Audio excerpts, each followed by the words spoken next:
Welcome back to the Takeout. A structurally compromised building, a high-rise in midtown Manhattan, is now been stabilized. But the incident may complicate the trend of converting high-rise office space into residential apartments.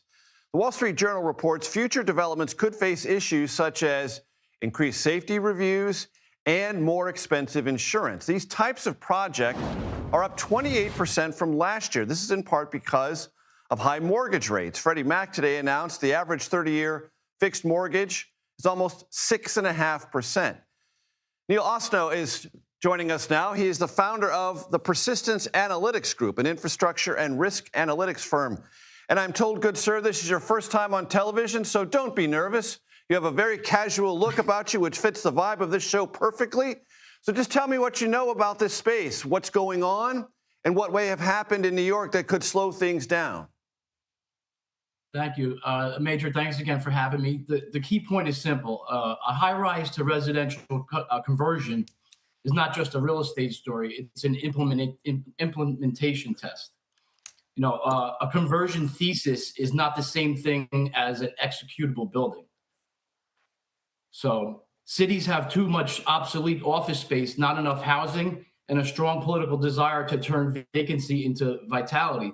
That makes sense, but these buildings were designed for office occupancy, office floor plates, office mechanical systems, office elevators, office plumbing, office fire, life safety assumptions, and office financing.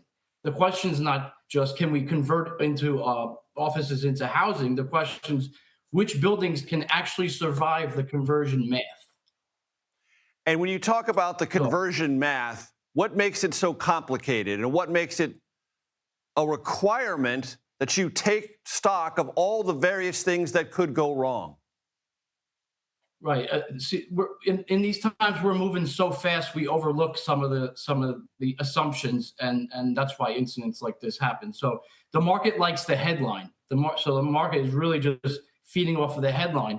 But empty offices become housing, but the structure has to prove it can hold.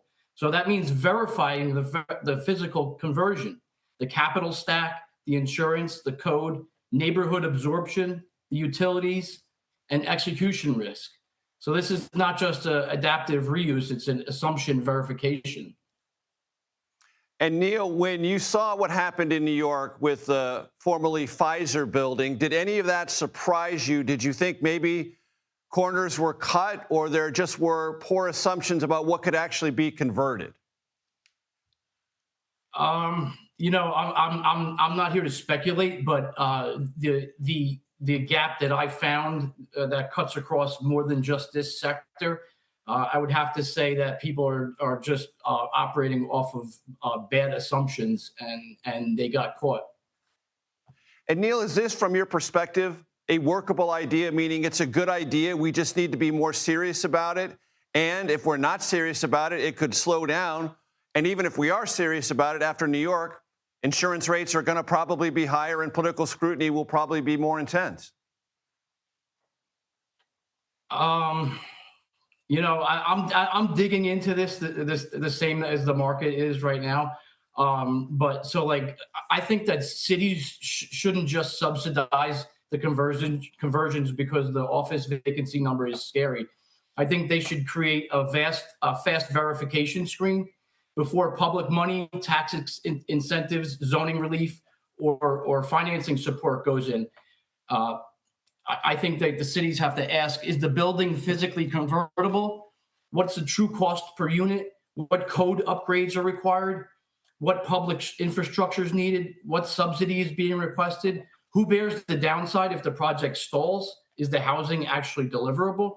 So I don't think it's much about slowing it down, but actually just doing more diligence so incidents like this don't happen. It's great that they want to be proactive and they see this tremendous opportunity, but let's just do it the right way.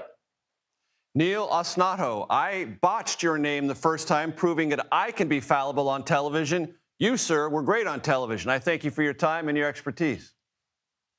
Yes, sir. Thank you.